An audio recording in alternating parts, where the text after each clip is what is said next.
Esto es una trascendental.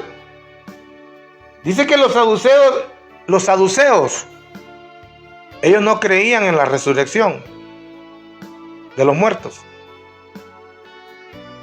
Mire qué tremendo. ¿Se imagina usted aquella gran polémica que se dio cuando precisamente el Señor Jesucristo resucitó a Lázaro? Pero bueno, no es el tema ese, ¿verdad? Ellos no creían en la resurrección, los saduceos. Y entonces empezaron ellos a entrar en una discrepancia, en un litigio en cuanto a lo que ellos tenían como base fundamental de la Escritura. Y entonces le hicieron algunas preguntas al Señor cauciosas, como para ver en qué lo sorprendían al Señor. No voy a hacer tanto énfasis en eso, sino precisamente cuando el Señor, al final, que se acerca uno de ellos, de los escribas, reconociendo que les había contestado bien, le preguntó: ¿cuál es el mandamiento? ¿Cuál mandamiento es el más importante de todos? Entonces Jesús respondió: el más importante es: oye Israel. Mire que cuando usted lee la Biblia que hay letras mayúsculas, eso denota que como que de repente fluyó el Espíritu de Dios en lo profético. O sea, eso era como una unción profética. Cuando el Señor lo expuso, cuando dijo: oye Israel, el Señor nuestro Dios es uno. Y amarás al Señor tu Dios, verso 30, con todo tu corazón y con toda tu alma y con toda tu mente y con toda tu fuerza. El segundo es este: amarás a tu prójimo como a ti mismo. No hay otro mandamiento mayor que este. Y entonces dice el verso 32, y el escriba le dijo: bien dicho, maestro, con verdad has dicho que Él es uno y no hay otro además de Él, y que amarle con todo el corazón y con todo el entendimiento, aleluya, y con todas las fuerzas, y amar al prójimo como a uno mismo, es más que todos los holocaustos y los sacrificios. Viendo Jesús que él había respondido sabiamente, le dijo: no estás lejos del reino de Dios. Y después de esto, nadie se aventuraba a hacerle preguntas al Señor. El énfasis aquí es 2 mandamientos. Mire que el Señor, eran 10 mandamientos para Israel, ¿verdad? 10 mandamientos para el pueblo selecto, como una base fundamental. Pero ahora, cuando el Señor, bajo la unción, me atrevo a decirlo con toda libertad en Él, bajo la unción del Espíritu profético en Él, ahora hace un resumen de que esos 10 mandamientos se resumen en 2: en amar a Dios, aleluya, con todo nuestro corazón, pero también con el entendimiento. Mire qué tremendo. Con toda tu alma, con toda tu mente y con todas tus fuerzas. Y seguidamente amarás a tu prójimo como a ti mismo. Cardíaco esto, ¿verdad? Aquí hay un sinnúmero, hermano, de aristas al hacer énfasis en eso.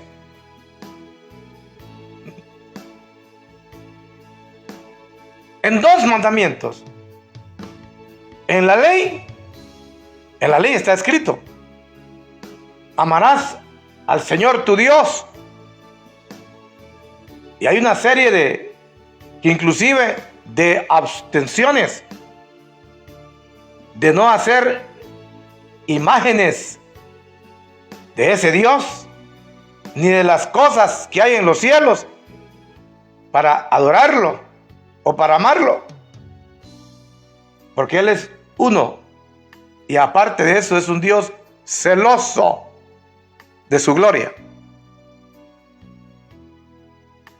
Por eso es que en cierto aspecto, mire qué cosa más tremenda, hermano. Jesucristo era un judío. Era un judío. De padres judíos. Pero Él nunca vivió de la manera que vivían el resto de los judíos, que fueron contemporáneos en su tiempo.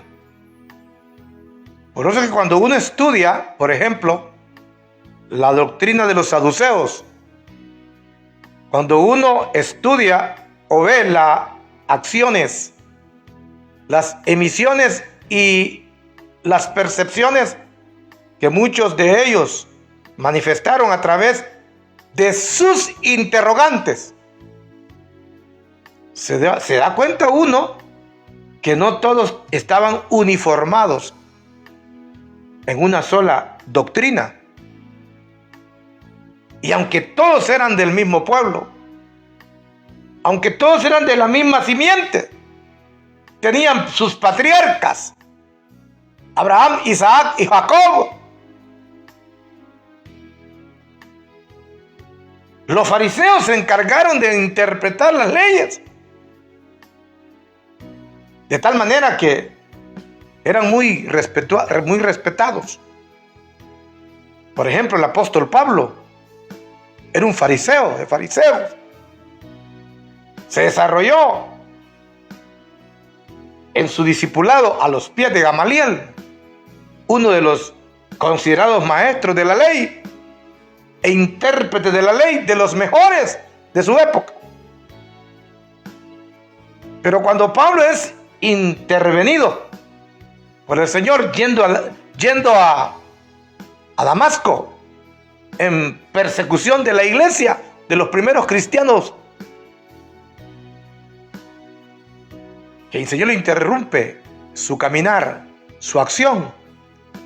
Después Pablo era un azote para esos fariseos, al extremo que también fue perseguido, fue encarcelado, lo colocaron con cepos, en cadenas, porque para ellos era inconcebible que alguien que había sido formado en la doctrina de los fariseos,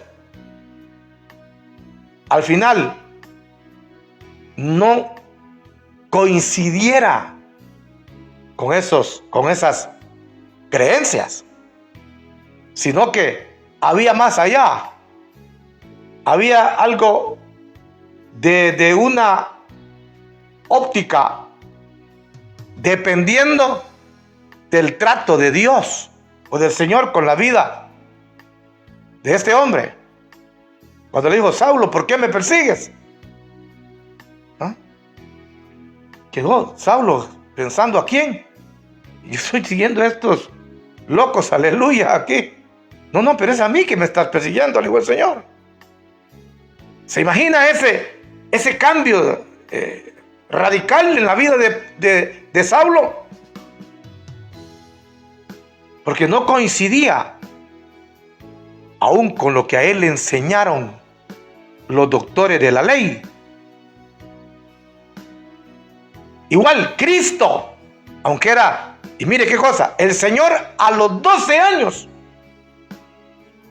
12 años tenía el Señor cuando, digo yo, ¿verdad? Empezó a entender él, Cristo, a los 12 años, que no era de la tierra.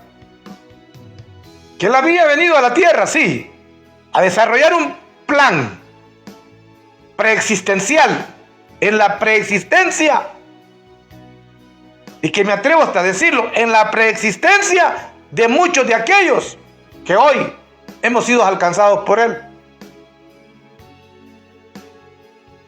Donde cuando no estábamos todavía en el vientre de mamá, ni mucho menos estábamos en la mente de papá. Sí estábamos en la mente de papá, pero de nuestro papá celestial. Aleluya. Misterio, hermano.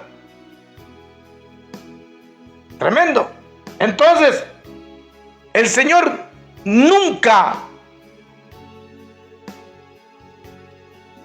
adaptó su vida a la forma o a la manera de los otros judíos de su época. Por eso usted no ve a Cristo como un fariseo, no lo ve como un saduceo, no lo ve como un escriba, no lo ve como un celote. Usted sabe que los celotes, no los elotes, los celotes o los celotas, que era era una estirpe de entre los mismos judíos, llamados guerrilleros, los que no, como decía un hermano por ahí, los que no aguantaban tanta cosa, ¿verdad? No aguantaban ninguna broma. Por eso Pedro era un celote. Por eso nunca se bajaba la espada. ¿Y sabe cuándo se la bajó? Hasta cuando el Señor le pegó la oreja a aquel que Pedro le lanza el espadazo. Y cuando vio que Cristo le reparó la oreja, ahí botó la espada. Gloria a Dios. Entonces, el Señor vivía en una dimensión establecida en la ley y en los profetas.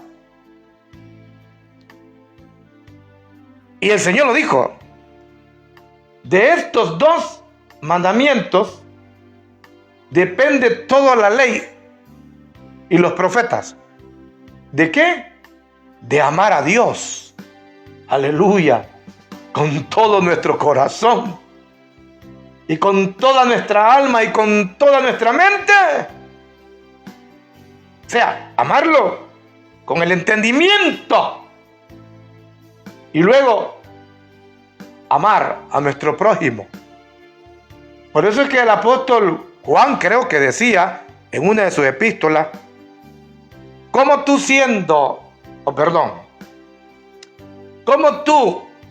dice que amas a Dios y a tu hermano que lo ves? Oye, disertarlo de la manera más entendible. ¿Cómo tú dices que amas a Dios que no lo ves físicamente, literalmente, y aborreces a tu hermano que lo ves? Contraproducente, ¿verdad? Decir que amo a alguien que no lo veo, pero al que veo no lo amo.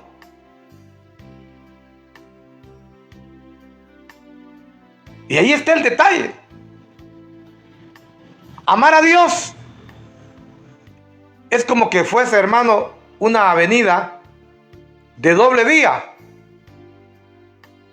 Si amo a Dios, tengo que amar a mi hermano. Y aún más, la Biblia dice que debemos de amar hasta a nuestros enemigos. Mire qué tremendo. Porque en la ley, y mire qué cosa, en la ley era el ojo por ojo, ¿verdad? Y el diente por diente. Por eso cuando ¿Usted recuerda